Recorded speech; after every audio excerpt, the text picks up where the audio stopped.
And I want to thank the people that came here that are part of the Second American Revolution. We shall prevail. That is a guarantee. Because as the New World Order turns up the heat, they're going to form more resistance.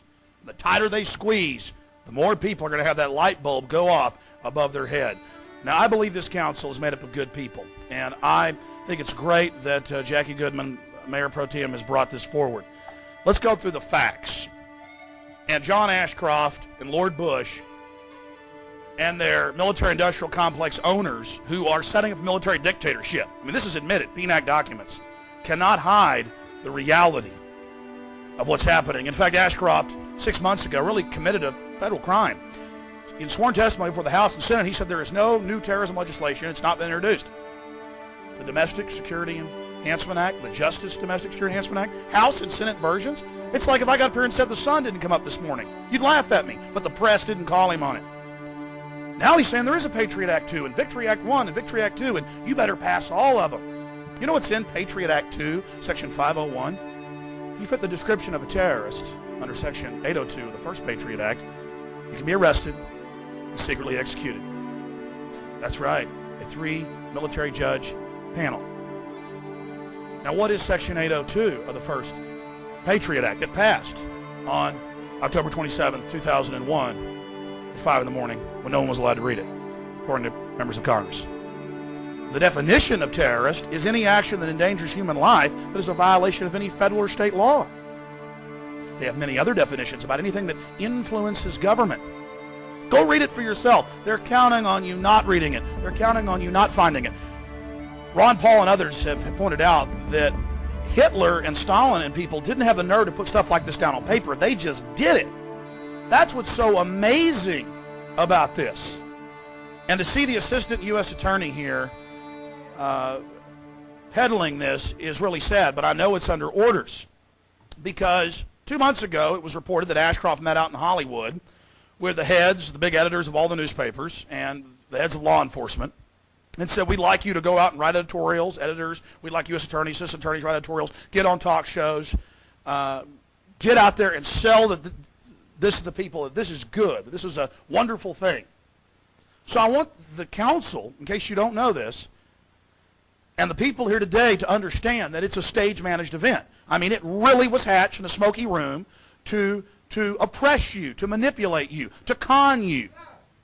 Now, that makes me very angry, and that's why it's so exciting that this council may simply just say we have a Bill of Rights and Constitution, and we will not violate the Bill of Rights and Constitution, and in this city, America is still America. I mean, it's just that simple.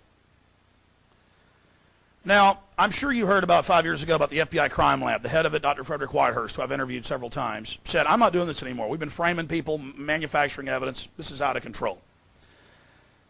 I've interviewed FBI agent Tyrone Powers, who talked about how they would frame people, the different criminal things that they would do. Tulia, Texas, 56 black people.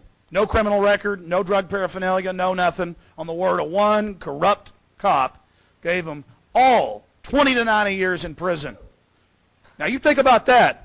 Houston Crime Lab, thousands framed indiscriminately. The police chief had to admit it because his job's on the line. He's claiming, oh, I'm going to fix that problem. It's equivalent of Hermann Goering, promising to stop what Hitler was up to. This is amazing, ladies and gentlemen. So this is why we restrict the scope and size of government and its power over us in our lives. Because we know there's criminals on the street, we know there's bad people, but they don't have the massive mechanisms, the machinery of government and military and militarized police and prison complexes to oppress at levels never before seen. Last century, 200 million killed by government. 200 million killed. Millions of American Indians, Native Americans, killed in this country. So don't tell me we shouldn't have a concern when the most draconian legislation in the history of the world, dwarfing Byzantine Spain and France, is rolled out against the people.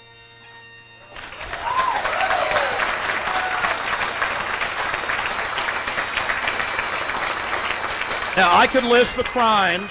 I could list the crimes of the FBI, the Defense Department, state police, local police, all day long. My point is, history shows us that we must watch and we must control and we must limit powerful men, because power corrupts and absolute power corrupts absolutely. And I challenge members of this distinguished body to be part of history, to not abstain, to get out on the field in your life, and you'll truly be alive, to not sell out to this corrupt system.